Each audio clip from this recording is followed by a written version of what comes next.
अगस्त 1947 भारत आजाद हो चुका था। पर आजादी की सुबह खून के लाल रंग से रंग गई थी। सड़कों पर लाशें थीं, घर जल रहे थे और हवा में सिर्फ डर था। दिल्ली और बंगाल दोनों जगह इंसानियत टूट रही थी। और इस अफरा तफरी के बीच एक 78 साल का कमजोर सा दिखता आदमी बिना किसी कुर्सी या ताकत के एक ऐसा फैसला लेने वाला था जो नए देश की तकदीर बदल सकता था। पार्टीशन के बाद लाखों लोग सरहद के दोनों तरफ भाग रहे थे। रिफ्यूजी कैंप्स भर चुके थे। ट्रेनों से सिर्फ लाशें आ रही थीं।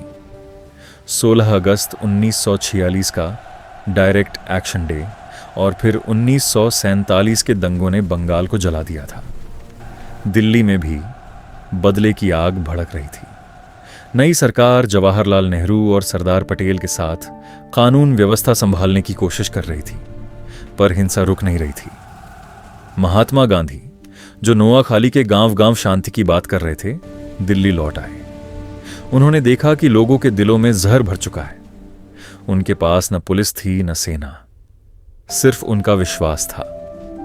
तब उन्होंने एक सीक्रेट फास्ट का फैसला लिया, बिना शोर, बिना राजनीतिक घोषणा के।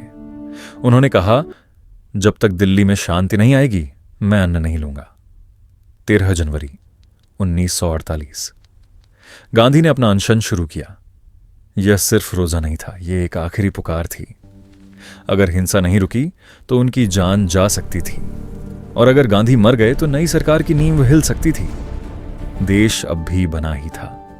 क्या वो अपने सबसे बड़े नैतिक नेता को खो देगा? दिल्ली की सड़कों पर खामोशी छा गई। लोग सोचने लगे, क्या हम अपनी नफरत के लिए बापू को मार देंगे? हिंदू, मुस्लिम, सिख नेता उनके पास आए। उन्होंने शर्तें रखी। मस्जिदों की हिफाजत होगी, रिफ्यूजीज पर हमले बंद होंगे, लूट का सामान वापस होगा।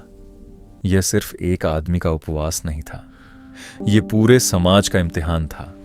हर दिन उनकी तबीयत गिरती जा रही थी। डॉक्टर्स ने चेतावनी दी, कैबिनेट में चिंता बढ़ रही थी। अगर गांधी को कुछ हो गया तो दुनिया भारत को कैसे देखेगी? क्या आजादी के तुरंत बाद ही देश गृह युद्ध में डूब जाएगा? और फिर कुछ बदला। दिल्ली में हिंसा धीरे धीरे रुकने लगी। नेताओं ने लिखित वचन दिया। 18 जनवरी को 5 दिन बाद गांधी ने अपना फास्ट तोड़ा। लोग रो पड़े। एक पल के लिए लगा जैसे इंसानियत जीत गई हो, पर सवाल रह गया, क्या एक कमजोर लगता इंसान बिना किसी पद के, सिर्फ अपनी आत्मा की ताकत से लाखों लोगों के दिल बदल सकता है?